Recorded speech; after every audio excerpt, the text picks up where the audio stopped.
Hi, my name is Josh Bullivant and I'm a guide here at Mcquoids Inn in Isle, Minnesota on Lake Mille Lacs.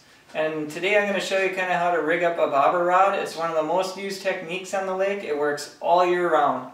So first things, we'll go off kind of rod selection right here.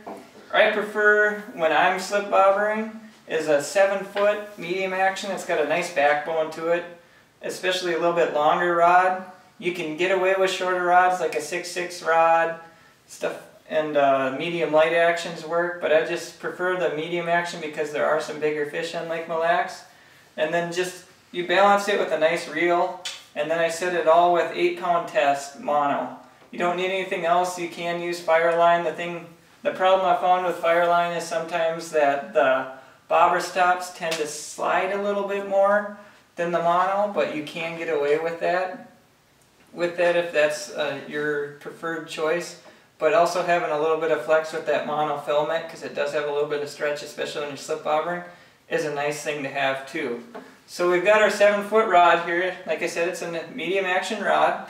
And we're going to just grab one of our bobber stops. Any of these you can buy. I prefer the string ones. There's multiple different colors, thicknesses, prices. But the string ones seem to last the longest. You can buy 100 of them for $3 at any of your sporting goods stores or anywhere around here when you come up. So you're going to have a little straw on it, and then your twist ties. I'm going to take the end of the line here. I'm going to stick it through that straw. So stick it through there, and then I'll push off the straw, and we'll take the straw. The most important thing is to get the straw out towards the end of the line. Don't push it through, because then you got to retie it. I've done it a few times. I've seen people numerous times do it. And then you're just going to pull the string tight as you can go. And then with the extra, I'm going to cut off about a 1/4 inch on each side of the bobber stop. So now it doesn't get as caught. It won't get caught as much, and it won't fray and twist around your line. The next thing I'm going to do is grab a small little bead. These are about a 1 millimeter size bead. You can use a little bit bigger, but the 1 millimeter I found, that'll slide through your guides as well in case it does stick to your line. And the bead is used just to stop the bobber stop from going through the bobber. Now there's numerous different styles of bobbers too. There's your classic balsa style, and then there's some of your stick style baits right here, or stick style bobbers. A little bit narrower. You can balance them a little bit better in the waves. Same with these, but these will float a little bit higher up than these ones. So it's just kind of again, it's personal preference. I use both of them. The stick style styrofoam ones are a little bit cheaper than maybe the balsa style, but for my personal preference, especially on my guide trips, I prefer to use the balsa style. So again, we got our bobber stop, a bead, and then we'll stick the bobber right through. It's got a nice hole in the center. We'll slide the line through. And then I do something a little bit different. I don't like to crimp stuff exactly right to my line. So I'll put a sliding just egg sinker, and I'll use anywhere from an 1/8 ounce to a 1/4 ounce egg sinker. This is a bigger bobber. It's not, usually even with the wind, it can handle a 1/4 ounce on it. So we'll stick that. Again, that's got a nice sliding, so it'll slide through there. They don't get twisted as much if it is windy, because it kind of acts like it'll slide as you cast it out. So it's a nice way to quit having like a tangled line. You'll see a lot of times you'll cast out and it'll catch over top of your line and then it doesn't go down. This is a good way to avoid that. And then I'll grab a snap swivel, or regular just a swivel, barrel swivel, and we'll just tie that on right onto our line. Just using the regular fishing knot, the tri-lane fishing knot's all you need.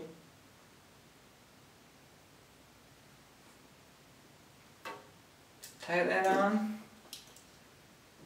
trim it up, and we're set up so far with our bobber. The next thing is hooks are a good option to use on this, but I prefer jigs. Anything from like a 1/16 ounce jig, which are a little bit bigger, to a 32nd ounce is all you need. Purple's a great color, fire tiger, white, blue and white are good colors this year. They're always kind of a standby color. You can every once in a while throw like a pink and white or a pink color or some off color, and you might do good that day on it. But colors I think a little bit more important, especially some days it may be a green and yellow jig that catches all the fish. The next day it may be purple. So just having a multitude of colors in your tackle box in different sizes is always a good thing to have.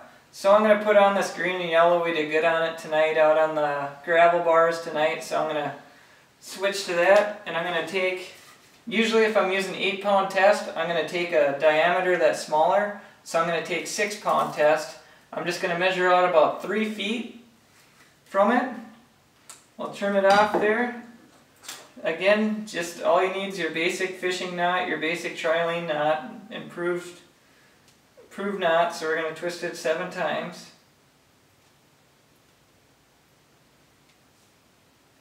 And the reason why I use a smaller diameter is if I'm fishing up shallow and for some odd reason I'm not paying attention to my bobber, it may slide into the rocks or slide shallower. All I have to do is break the smaller pound test diameter, and I'll have everything back. I'll have my bobber, my weight, and my swivel back on that. So this is a good technique, you know, using close to rocks, or if you're going to fish closer to the bottom, and then just tie on my 32nd ounce jig right here. And again, just the plain trilene knot for that. Simple knots, simple setup.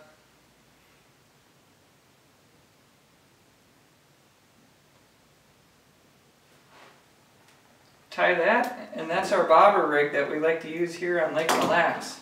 Easy setup, it's easy for everybody to do. All you got to do, you're ready now to go out, set your depth, stick your leech on, and go catch some walleyes.